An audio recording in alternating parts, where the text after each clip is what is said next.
They stop at the edge of the river, not hesitantly, not in confusion.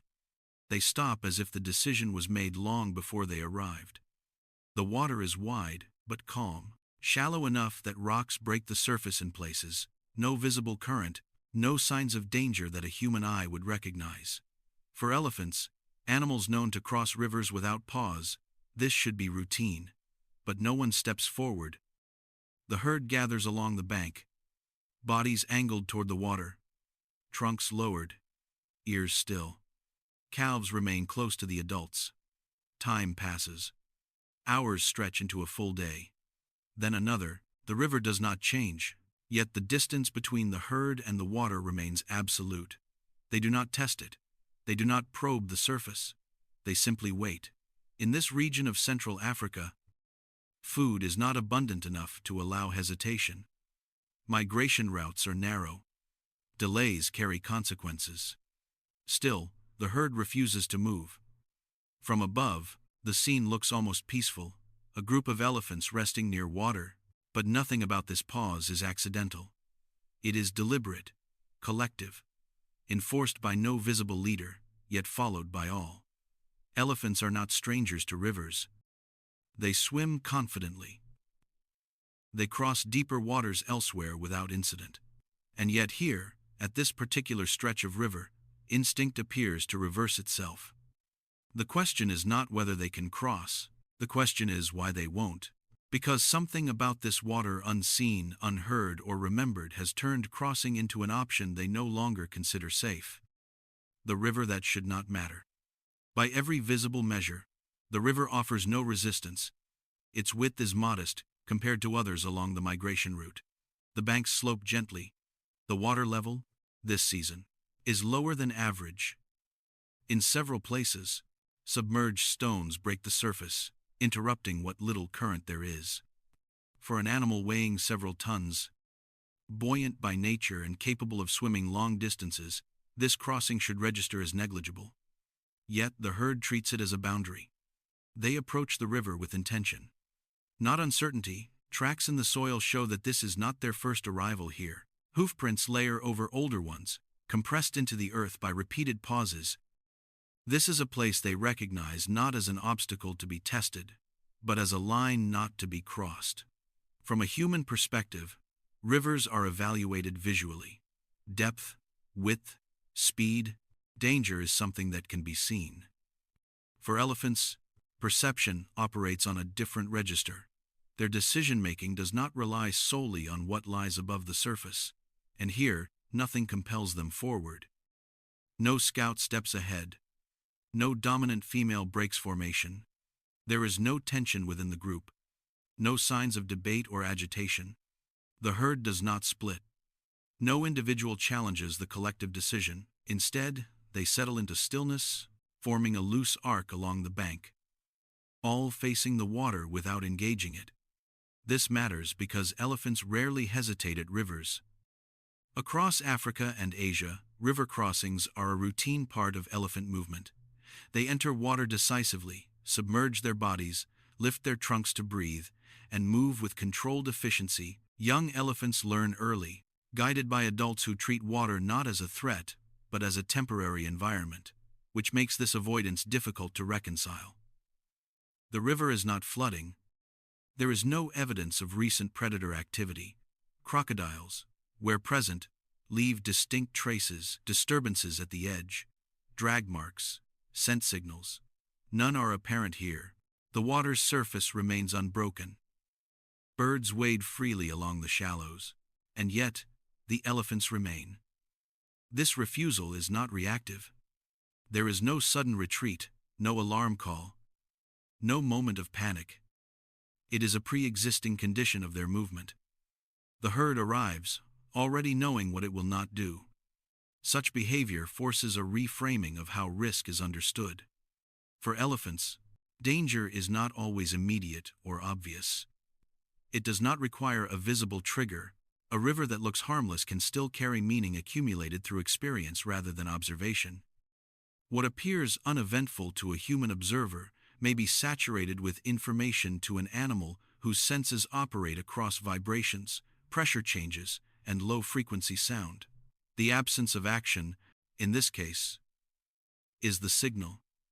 By choosing not to cross, the herd is communicating something internally, not through sound or gesture, but through unanimity.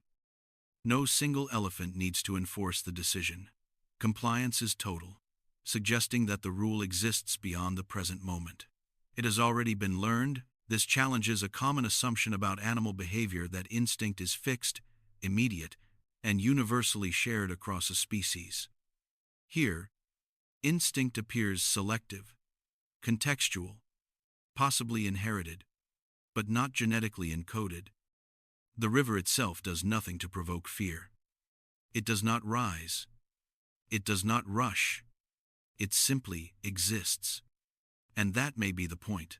Because if this crossing were dangerous once, if the water behaved differently in the past, then the present calm would not erase that history. A river does not need to threaten again to remain avoided. It only needs to have done so once. The herd does not investigate the river to reassess its safety. There is no experimentation, no gradual testing. Whatever conclusion was reached here was reached long ago, and it has not been revised. They wait instead. Waiting costs energy. It costs time. It narrows options. But in the hierarchy of risk, crossing this river ranks lower than hunger, delay, or deviation from the route, which suggests that for this herd, the river is not simply water. Memory without witnesses. There is no visible moment when fear begins. No sound triggers it. No movement provokes alarm. Nothing in the present explains the hesitation, which raises a more difficult possibility. The fear did not originate here, at least not for the elephants now standing at the river's edge. Elephant societies are built around memory. Not abstract memory, but lived experience retained across decades. Matriarchs remembered droughts, migration corridors, seasonal rhythms, and places where survival once depended on precise decisions. These memories guide the herd long after the original conditions have changed, but memory does not always remain tethered to its source. In this herd, none of the elephants hesitate individually. The behavior is uniform. Even the youngest calves, with no personal history of this river, do not attempt to approach it. They mirror the stillness of the adults. They learn the boundary without needing to test it. This suggests that the decision to avoid the river does not belong to any single animal. It belongs to the group. Somewhere, in the past, this crossing may have carried a cost. Not a minor disturbance, but an event severe enough to reshape behavior. A sudden surge, a collapse along the bank, an unexpected depth, or a moment when water, usually predictable, became lethal. If that moment existed, it may no longer be remembered as an event, only as a rule. Elephants do not pass down stories in words.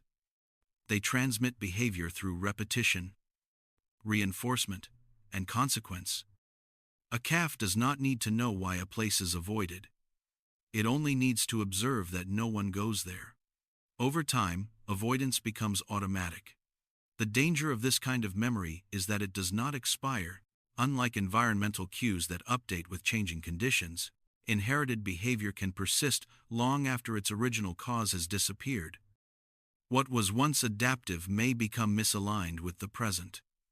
And yet, from the herd's perspective, abandoning such memory carries its own risk. To cross the river would require breaking a pattern that has been preserved for generations. It would require testing an assumption that has never been challenged, not because it was forgotten, but because it was never questioned. This is how trauma behaves in social animals. It compresses experience into instinct. It removes context. It survives through obedience, rather than understanding. There is no evidence that the elephants consciously recall a past disaster. No visible stress response accompanies their refusal. Their behavior is calm, deliberate, and synchronized. This is not fear as panic. It is fear as structure. The herd does not need to remember the incident. The avoidance itself is the memory. What complicates this further is that elephants are known to reassess danger. They explore, they test, they adapt. When conditions change, herds often alter routes, timings, and behaviors in response. But not here. At this river, reassessment never occurs. The water is never tested. The boundary is never negotiated. The decision is treated as permanent. That permanence suggests that whatever shaped this behavior once carried consequences severe enough to eliminate doubt entirely. Not a warning, but a lesson learned without ambiguity. Yet the environment has changed. Rivers shift. Water tables fluctuate. Channels widen and narrow. What was once dangerous may now be stable. The risk may no longer exist at all. But the herd does not operate on probability. It operates on precedent. This raises an uncomfortable question.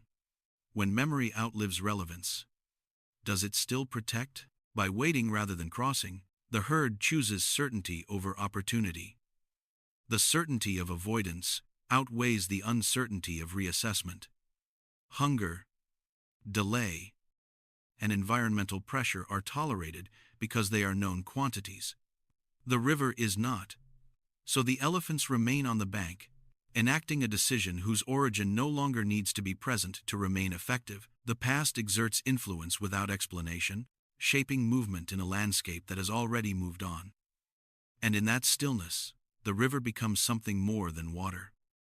It becomes a reminder of how survival strategies, once learned, can persist even when their purpose has faded quietly, directing behavior long after their cause has disappeared. Signals beneath the surface.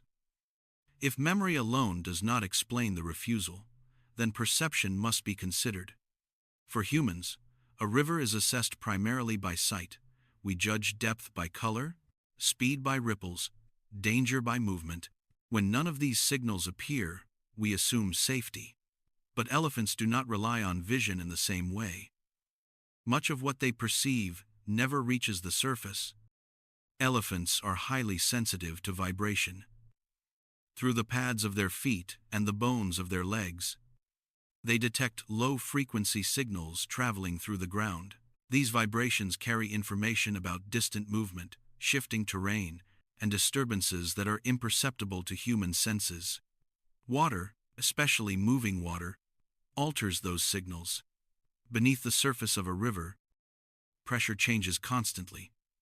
Subtle currents slide along the riverbed. Sediment shifts. Cavities form and collapse. Even when the surface appears calm, the structure below may be unstable, producing patterns of vibration that register as irregular or threatening. To an elephant, a river is not just a visual barrier. It is a layered system of signals. In this region, the river flows over uneven ground. Sections of compacted sediment alternate with softer deposits. During certain seasons, water seeps beneath the banks, hollowing out the soil below.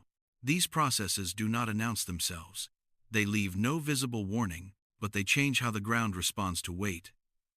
An elephant stepping into water does not simply enter a new environment. It transitions from stable land into a medium that dampens feedback. The moment the foot leaves solid ground, information drops away. For an animal that depends on constant sensory input to navigate risk, that loss matters. If something about this river disrupts those signals, if vibrations behave unpredictably beneath the surface, then avoidance may be a rational response rather than an emotional one. There is also sound.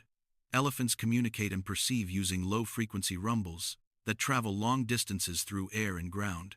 Water interferes with these frequencies, bending and absorbing them. A river can become an acoustic barrier, distorting signals that elephants rely on to maintain cohesion and awareness. What sounds normal on land may behave differently near or within water. If this particular river produces unusual acoustic interference due to its depth, substrate, or flow, it could register as disorienting or threatening. Not because of what it contains, but because of how it alters perception itself. Local observers have noted that the herd often pauses long before reaching the water's edge. They do not rush the bank. They slow down gradually, as if responding to cues that increase with proximity. This suggests that whatever triggers avoidance may not be visible at all. It may be felt, Unlike predators, which provoke immediate reaction, environmental signals accumulate. They do not trigger flight, they shape choice. An elephant does not need to identify a threat to respond to it. The sensation alone can be enough. Importantly, these signals would not remain constant over time. Water levels change. Sediment shifts. Acoustic properties fluctuate. What is sensed today may differ from what was sensed years ago, and yet, the behavior remains fixed. This raises the possibility that perception and memory are reinforcing one another. An unusual sensory pattern encountered once may have been enough to anchor avoidance. Subsequent encounters, even if less pronounced, would be interpreted through that established framework. The river does not need to confirm the threat again, it only needs to resemble it. In this way, environmental cues become secondary. The herd no longer evaluates the river each time it arrives. It recognizes the location, not the conditions. The decision is made before the water is assessed. From a biological perspective, this is efficient. Reassessment carries risk. Testing the environment requires exposure. If avoidance has worked in the past, repeating it reduces uncertainty. But this efficiency comes at a cost. By relying on fixed interpretation rather than ongoing evaluation, the herd may be responding to a version of the river that no longer exists. Sensory information is filtered through expectation. The present is judged by the past. What the elephants sense beneath the surface may be real, diminished, or entirely absent. There is no way to know. What is clear is that they trust the signal enough to stop. And so the herd remains on the bank, responding not to what the river is now, but to what it once communicated, or to what it taught them to feel beneath a surface that looks, to human eyes, completely still. Fear as a migration rule. Migration is not a series of improvisations. For elephants, movement across the landscape follows patterns refined over generations. Routes are not chosen each year from scratch, they are remembered, reinforced, and repeated. Certain paths are favored, certain places are avoided. Over time, these preferences harden into rules. The river stands where one of those rules becomes visible.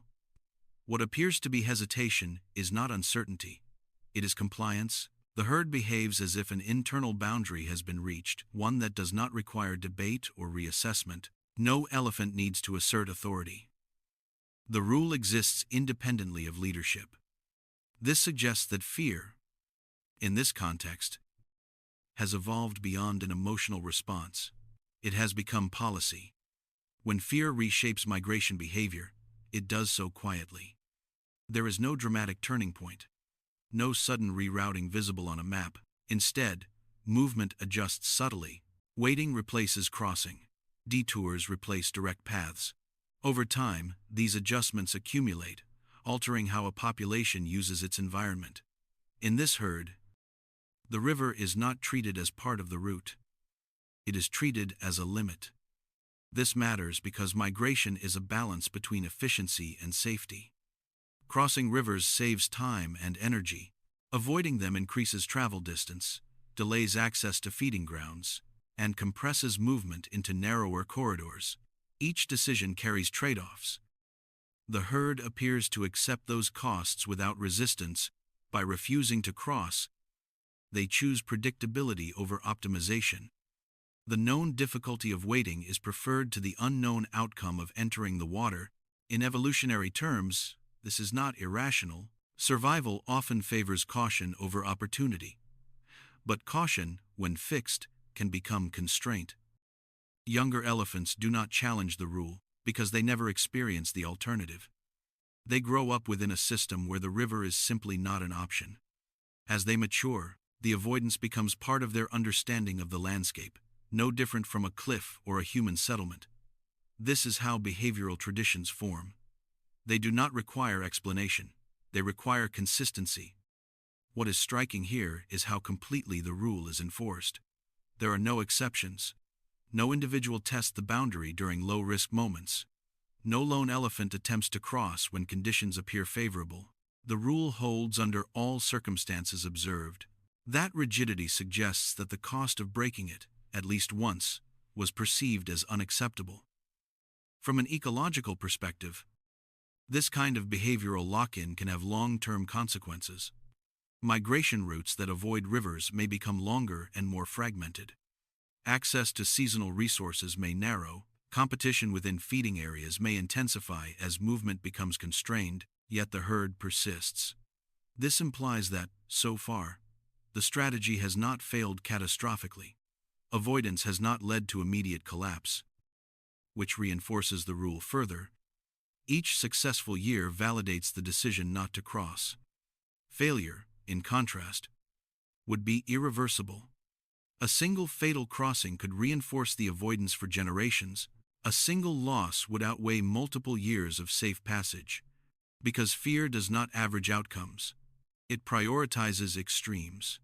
This asymmetry explains why fear, once embedded, is difficult to dislodge. Even if the river is now harmless, the possibility, however remote, that it could become dangerous again is enough to sustain the rule. Migration behavior becomes conservative, shaped not by current conditions, but by the memory of worst-case scenarios. In this way, fear does not paralyze the herd. It organizes it.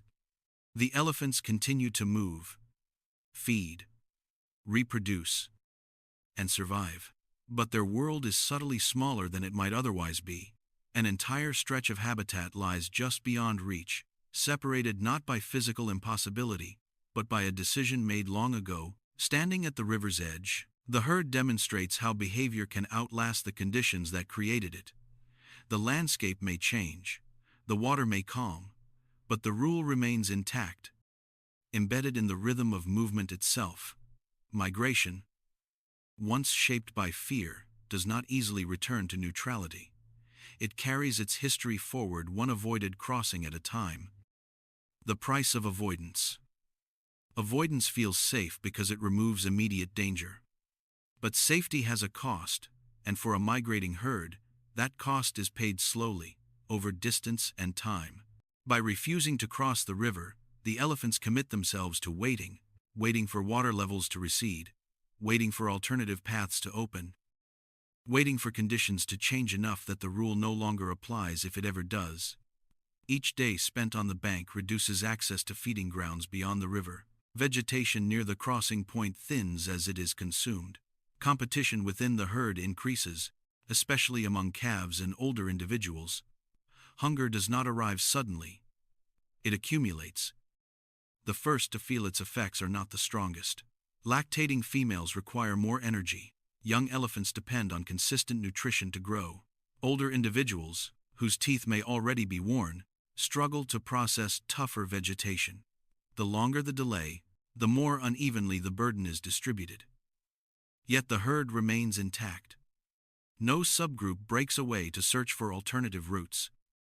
No individual challenges the collective decision. Even as resources decline, cohesion holds. This suggests that the perceived risk of crossing still outweighs the tangible cost of staying. From an ecological standpoint, this is a critical trade-off. Migration exists to balance seasonal scarcity. It allows animals to move between areas of abundance, reducing pressure on any single location. When movement is delayed or restricted, that balance is disrupted. Over time, repeated delays can alter patterns of land use, increasing strain on specific regions while leaving others underutilized. In this case, the river becomes a bottleneck. Habitual avoidance concentrates the herd's activity on one side of the river, intensifying grazing pressure. Vegetation recovers more slowly. Soil compaction increases. The environment responds, subtly shifting the availability of resources year after year. These changes feed back into the herd's experience. As feeding becomes more difficult near the river, waiting grows more costly, but that cost does not automatically translate into behavioral change. The decision not to cross is insulated from immediate consequences. Hunger and fatigue are tolerated because they are familiar. The river remains unknown. This tolerance is not infinite. Extended delays can weaken individuals, reducing resilience to disease and environmental stress. Calves born during periods of scarcity may grow more slowly. Reproductive success may decline. None of these effects announce themselves dramatically. They appear gradually, dispersed across time and individuals, which makes them easy to ignore. The herd's strategy depends on the assumption that avoidance is less dangerous than crossing, but that assumption is never reevaluated in light of long-term outcomes. It is reinforced by the absence of catastrophe, not by the presence of success. This distinction matters. Avoidance can preserve life in the short term while eroding viability in the long term. A behavior that prevents immediate loss may still undermine future survival by constraining access to resources and flexibility, yet from within the system, this erosion is invisible. Elephants do not calculate long-term population dynamics. They respond to conditions as they are experienced. If waiting does not kill them outright, it is acceptable. If crossing carries even a small chance of sudden loss, it remains unacceptable. Risk is not measured evenly. One death in water outweighs many days of hunger on land. This imbalance explains why avoidance persists even as its costs mount.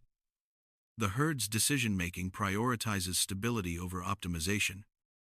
It favors strategies that minimize acute danger, even if they introduce chronic strain.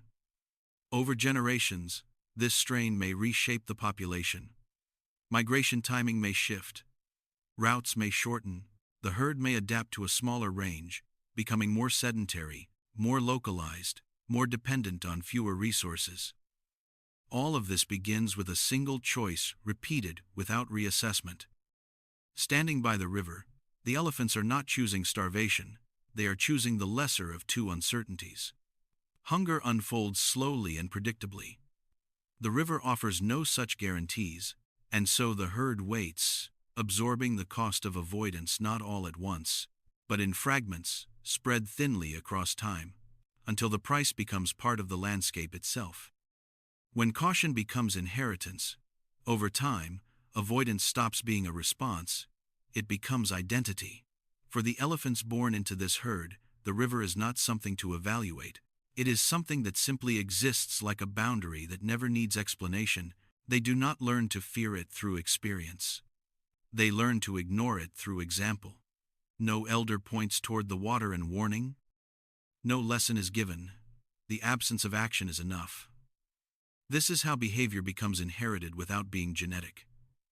Young elephants grow up, watching the adults slow as they approach the river. They feel the shift in movement, the collective pause, the way attention redirects without visible cause.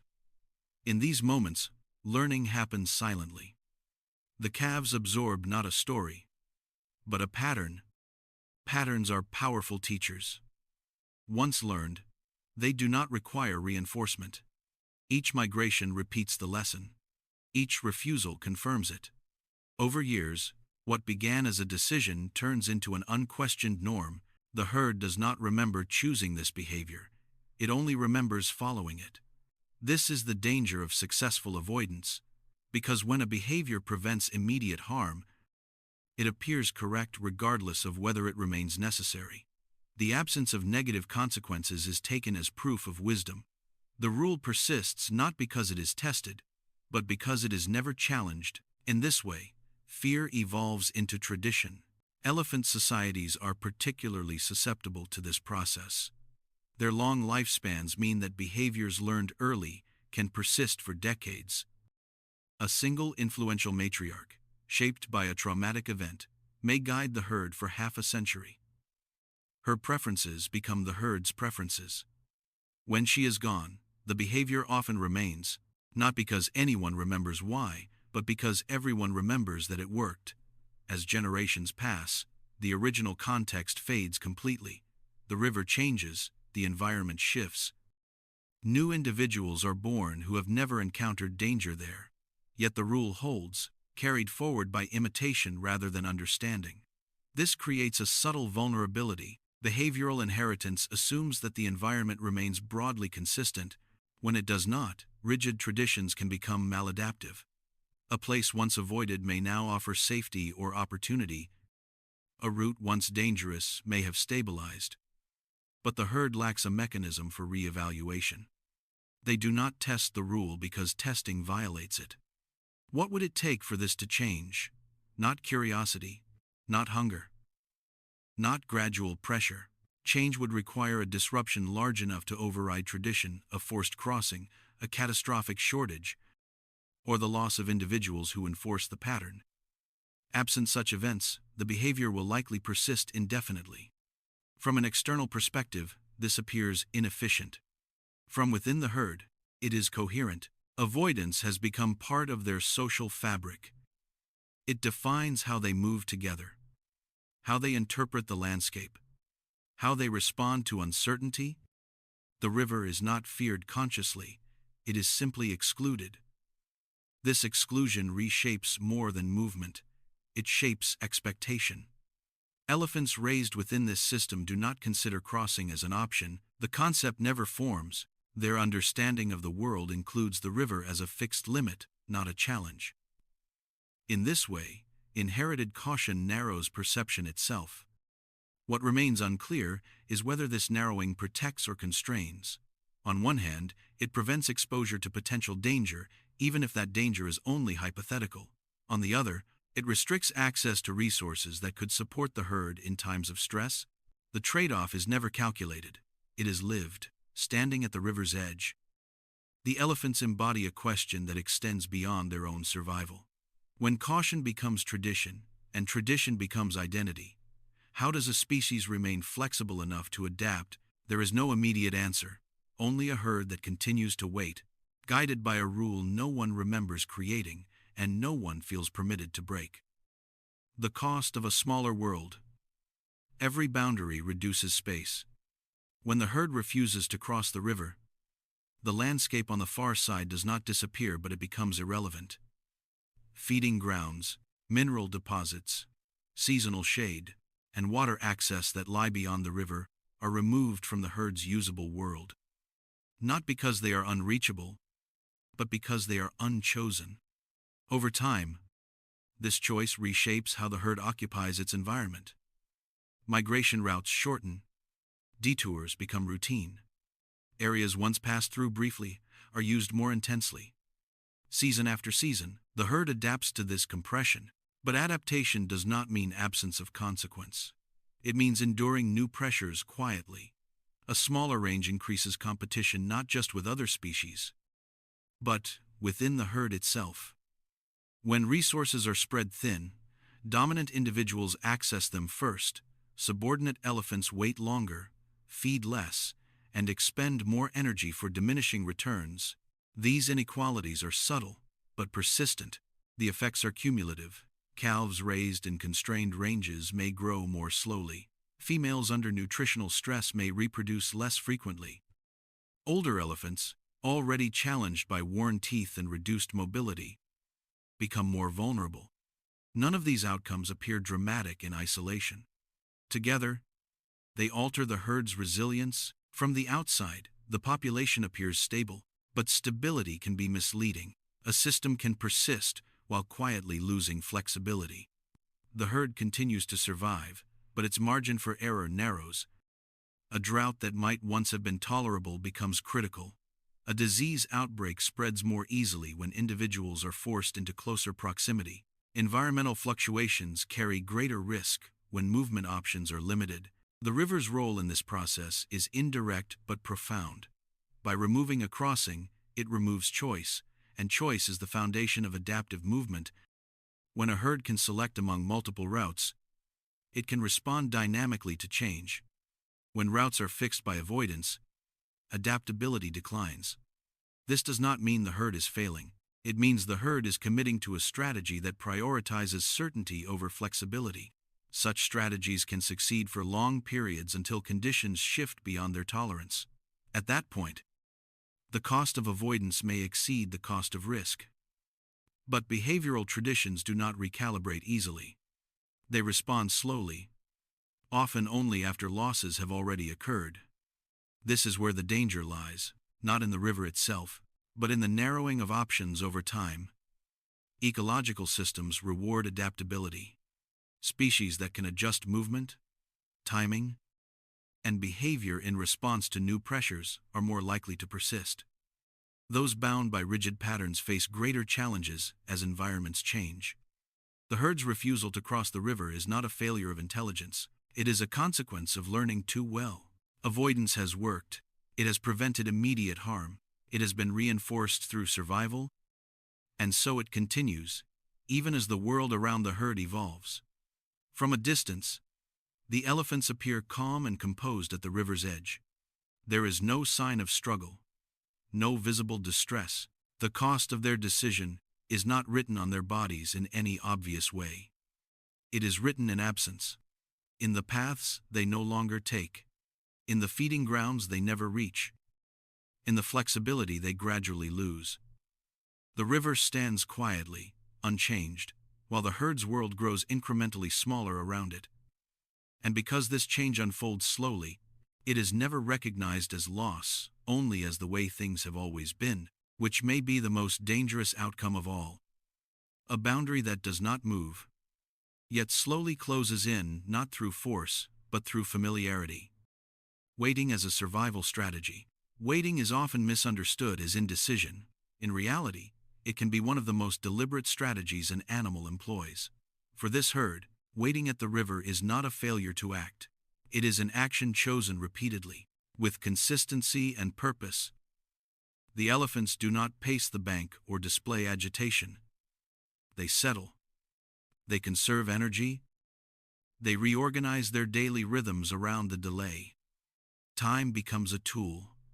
By waiting, the herd avoids introducing new variables into an already uncertain equation.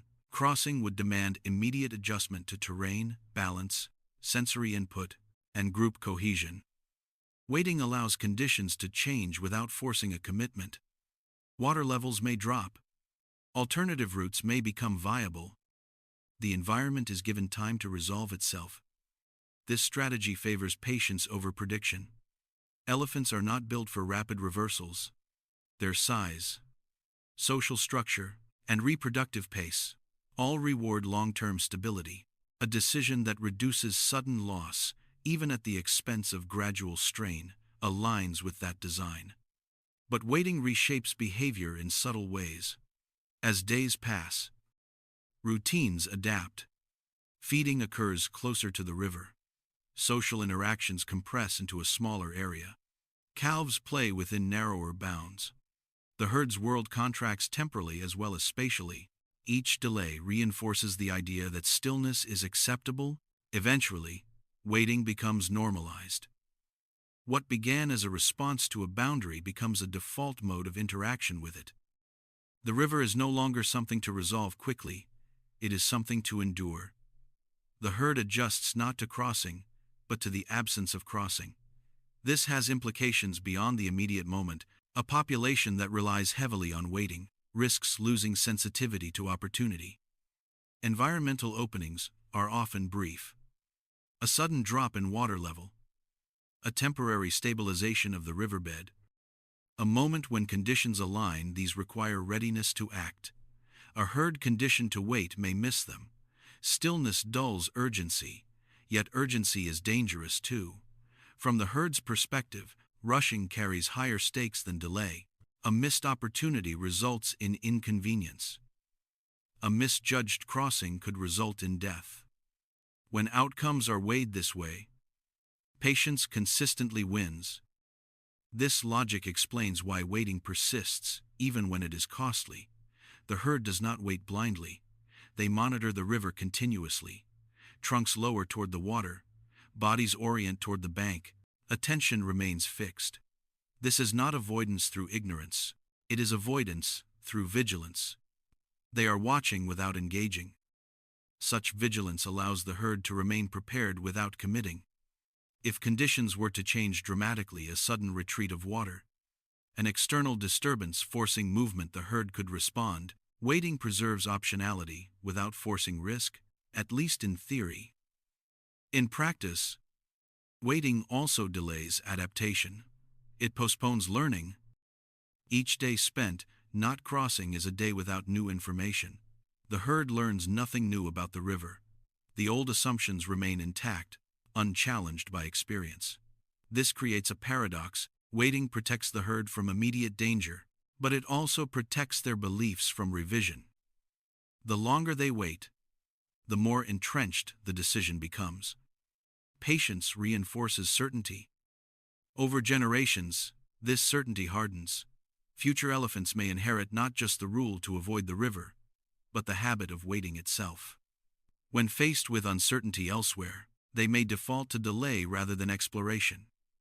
The strategy generalizes, shaping how the herd responds to the unknown.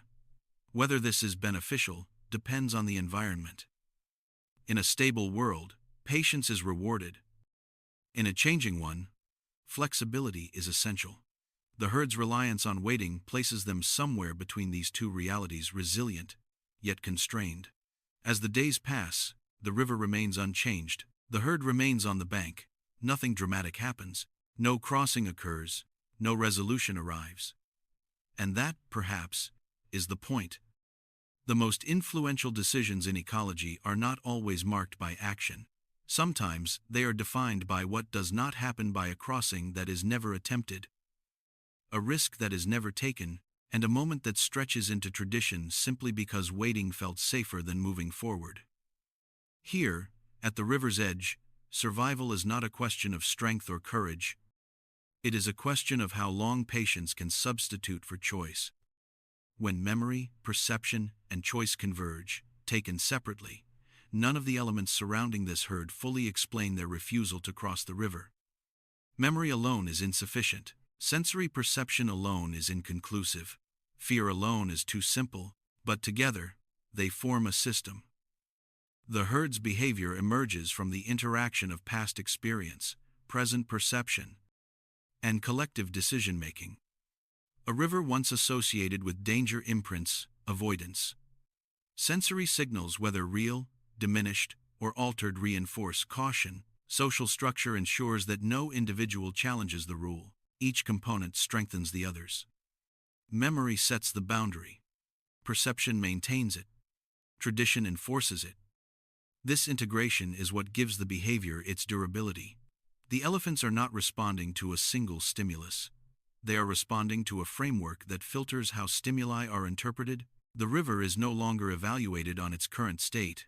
It is evaluated on its identity, a place categorized as unsafe long ago and never reassigned. Within this system, reassessment becomes unnecessary, even undesirable. Testing the river would not add clarity. It would introduce risk. The system favors coherence over correction. This is not a flaw in intelligence. It is a consequence of social learning. Elephant herds function as memory networks. Knowledge is distributed, not centralized. When a behavior proves successful, even by simply avoiding catastrophe, it becomes embedded. Over time, that embedded behavior guides movement more powerfully than immediate sensory input. What makes this system effective is also what makes it rigid. Because no single elephant owns the decision, no single elephant can reverse it. Leadership draws authority from experience, not experimentation. Younger members inherit outcomes without context. The system perpetuates itself without requiring reinforcement from the environment. In stable conditions, this conservatism protects the herd. In changing conditions, it narrows options. The refusal to cross the river is therefore not an isolated anomaly. It is a visible expression of how complex animals integrate information across time. It reveals how survival strategies can outlast the conditions that created them, shaping behavior long after their original purpose has faded. Standing at the river's edge, the herd embodies a system that values continuity over recalibration. Each pause confirms the logic of the last. Each delay strengthens the framework. Nothing dramatic needs to happen for the system to persist. It only needs to keep working well enough. And as long as the herd survives on this side of the river, the decision not to cross remains validated, locked in place by a balance of memory, perception, and collective restraint that no single moment is powerful enough to undo. When avoidance shapes the future, over time, repeated decisions reshape more than behavior, they reshape outcomes. By consistently refusing to cross the river, The herd alters how it interacts with the landscape across years, not moments. Migration timing drifts. Feeding pressure intensifies on one side of the river.